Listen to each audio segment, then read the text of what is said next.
once I started it, the game was overwhelmingly boring. I don't know if it was Deacon or the. You're right, the game is very boring in the beginning, and I remember when the game first came out, I was hearing a lot of people say, oh, get past the first 5 hours of the game, then it really starts to pick up. And it always sounds like BS anytime somebody says, oh, play the game for X amount of hours before the game gets good. But for Days Gone, it's actually pretty accurate that the first 5 hours are the worst part of the game.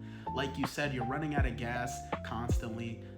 The base bike with no upgrades, moves at a snail's pace. You don't really have guns that you can rely on. And I'm not going to spoil the story, but the story felt very aimless. It felt like a dead-end quest that wouldn't lead to anything.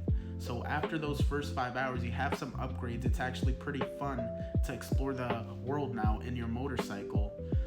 And the story finally gets a purpose. I remember at that point, the story starts to pick up and I'm like, all right, hold on. I actually became interested on where the story was going. So yeah, I do think this game is worth returning to, but also keep that in mind. Like, I need to get past, at the very least, the first 5 hours before it starts to really pick up.